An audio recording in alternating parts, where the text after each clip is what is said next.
Hi everybody, welcome to Raghavan's PGTRB. இந்த செஷனில் நம்ம ஃபியூ மல்டிபிள் சாய்ஸ் கொஸ்டின்ஸை பற்றி டிஸ்கஸ் பண்ண போகிறோம். கடந்த டிஆர்பியில் கேட்ட கேள்விகள். First question, the expansion of PGR. இந்த மாதிரி ஒரு இதை கொடுத்து நமக்கு எக்ஸ்பேன்ஷன் கேட்பாங்க. So PGR means prime generic factor, psycho growth rate, polymerase galvan reaction, psycho galvanic reflex அப்படின்னு 4 ஆப்ஷன் கொடுத்துருக்காங்க. இதுல என்ன ஆன்சர்? பிஜிஆர் அப்படின்னா என்ன அப்படின்னா the changes in electrical motor impulses, the electrical impulses of the body அப்படின்னு சொல்றோம். அப்படின்னா அதுக்கு பேர் என்ன அப்படின்னா பிஜிஆர் அப்படிங்கிறோம். ஸோ எலக்ட்ரிக்கல் இம்பல்ஸ் அதோட டெஃபினேஷன். எலக்ட்ரிக்கல் இம்பல்ஸ் அப்படின்னா என்ன வருங்க? பிரைம் ஜெனரிக் ஃபேக்டர் கிடையாது, சைக்கோ க்ரோத் ரேட்டும் கிடையாது, பாலிமரேஸ் கேல்வன் ரியாக்ஷன் கிடையாது, psycho galvanic reflex. The galvanic இந்த பிசிக்ஸ்ல படிச்சிருப்பீங்க, galvanometer, something related to electric impulse. இது so answer is psycho galvanic reflex அப்படிங்கிறோம். ஆக்சுவலாக இது என்ன அப்படின்னா, இப்போ ஒருத்தரை தொட்டால், so when you touch someone they are first time when you touch someone இமீடியட்டாக அவங்க திரும்பி பார்ப்பாங்க. இல்லை ஏதாவது ஒரு பூச்சி தூங்கும் போது ஒரு பூச்சி லைட்டாக அப்படி வந்து இப்படி ஒரு என்ன சொல்கிற ஸ்கின்ல பட்டு போச்சு அப்படின்னா தூக்கத்துலேருந்து ஒரு இம்மீடியட் ரியாக்ஷன் அதுக்கு கொடுப்பாங்க. கொடுக்கும்போது அந்த மாதிரி ரியாக்ஷன் தான் என்ன அப்படின்னா சைக்கோ கேல்வனிக் ரிஃப்ளெக்ஸ் அப்படிங்கிறோம். ரிஃப்ளெக்ஸ்னா அந்த வரக்கூடிய ஸ்டிமுலஸ்க்கு கொடுக்கக்கூடிய ரெஸ்பான்ஸ், அதுதான் என்ன அப்படின்னா ரிஃப்ளெக்ஸ் அப்படிங்கிறோம். So the expansion of PGR is psycho galvanic reflex அப்படின்னு சொல்லியிருக்கோம். இந்த அப்பா அம்மா தொட்டாலும் நமக்கு ஒன்றும் தெரியாது, இல்லை வேற யாராவது தெரியாத நம்மளை வந்து தொடும்போது நம்ம என்னன்னு பார்ப்போம். ஒரு பஸ்லேயே தொட்டால் நம்மளை என்னங்கிறத, நம்ம யாரு என்னங்கிறத நம்ம பார்ப்போம். So this is what somehow the emotional related psycho galvanic reflex. Then second question பாருங்க, if aerodynamics of a plane is under discussion, இதை எடுத்துக்கணும். situation based question. இந்த மாதிரி கொஸ்டின்ஸ் கேட்கறதுக்கு நிறைய வாய்ப்புகள் இருக்கு. The group may explore how birds manage to fly and thereby seek insight into a plane's aerodynamics. This is related to what? அதாவது ஒரு ஏரோடைனமிக் ஒரு பிளேனை, ஒரு விமானத்தை வடிவமைப்பதற்கு ஒரு குழு விவாதம் நடந்து கொண்டிருக்கிறது. அந்த விவாதத்தில் அவர்கள் பறவை எப்படி பறக்கிறது, எப்படி தன்னைத்தானே சமப்படுத்தி கொண்டு காற்றில் பறக்கிறது அப்படிங்கிறத வந்து மனசுக்குள்ள வச்சுக்கிட்டு இந்த விமானத்தை வடிவமைக்கிறாங்க. This is related to direct analogy, B fantasy analogy, C personal analogy, D symbolic analogy அப்படின்னு சொல்றோம்.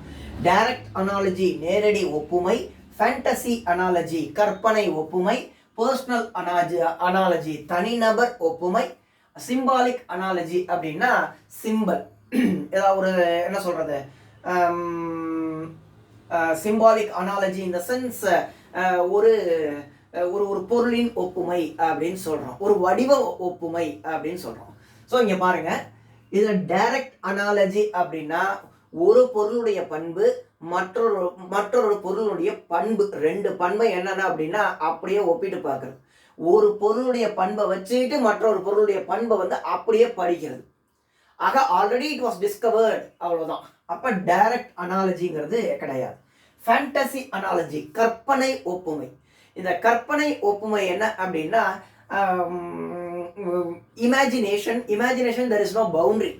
So imagination means imagine something higher which may be possible or impossible. கற்பனைங்கிறது வந்து சாத்தியத்திலே வரும், சாத்தியம் இல்லாமையும் போகும். ஆனா இங்க என்ன, இந்த ஏரோடைனமிக்ஸ் ஆஃப் த பிளேன் வந்து சாத்தியம். அதனால என்ன அப்படின்னா the fantasy analogyங்கிறது வந்து கிடையாது, கற்பனை ஒப்புமைங்கிறது கிடையாது. Personal analogy, the subject himself considered as what? One object அப்படின்னு சொல்றோம். தன்னைத்தானே ஒப்பிட்டு சொல்லக்கூடியதா என்ன அப்படின்னா பர்சனல் அனாலஜி. சப்போஸ் கிளாஸ் ரூம்ல சொல்லுவாங்க என்னுடைய பாடியே ஒரு மிஷின் அப்படின்னு சொல்லுவாங்க. ஸோ பாடி, என் பாடி மிஷின். ஸோ ரெண்டையும் ஒப்பிட்டு சொல்றதுங்கிறது வந்து பர்சனல் அனாலஜி. சிம்பாலிக் அனாலஜினா ஒரு பொருளின் பண்பை வைத்து கொண்டு மற்றொரு பொருளுக்கான பண்பை உருவாக்குதல். இந்த பொருளுடைய பண்பு மாதிரியே அதை என்ன பண்றது, உருவாக்குறது. The comparison of object, otherwise the study of properties of object to another properties of the object அப்படின்னு சொல்றோம். டிரான்ஸ்ஃபர் அப்படிங்கிறோம். ஸோ இதில் பார்த்தீங்க அப்படின்னா இந்த சிம்பாலிக் அனாலஜி தான் ரொம்ப என்ன சொல்கிறது அப்படின்னா அப்ராப்ரியேட் ஆப்ஷன். டைரக்ட் ஆப்ஷன்னா டைரக்ட் அனாலஜினா அப்படியே இருக்கிறது. ஃபேண்டசி அனாலஜினா கற்பனை, பர்சனல் அனாலஜினா தனிநபர், இது கிடையாது. சிம்பாலிக் அனாலஜி அப்படின்னா ஒரு பொருளுடைய பண்பை வைத்துக்கொண்டு மற்றொரு பொருளை உருவாக்குவது, இந்த பண்பு மாதிரியே இன்னொரு பொருளை உருவாக்குவது, அதுக்கு பேர் தான் என்ன அப்படின்னா symbolic analogy. So the appropriate option is symbolic analogy. Then பாருங்க, the memory for general knowledge and facts about the world is known as அப்படின்னு கேட்குறோம். இது முன்னாடியே என்னுடைய கான்செப்ட் ஆஃப் மெமரி வீடியோஸில் சொல்லியிருக்கேன். The exam what is that memory is semantic memory, memory based question. It is not a procedural memory, it is not a irrational memory, போற போக்க ஞாபகம் வச்சுக்கிறது கிடையாது. It is not an incidental memory, it is not a sudden memory அப்படின்னு சொல்றோம். Then Purkinje phenomenon refers to changes in, Purkinjeங்கிறது பயாலஜிலே அந்த வார்த்தை வருது, சைக்காலஜிலே அந்த வார்த்தை இருக்குங்க.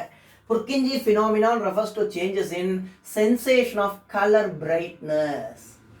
Because that Purkinje phenomenon, the rods are cones are responsible for day vision and rods are responsible for night vision. கண்ணுல rod இருக்கு, கோன் இருக்கு.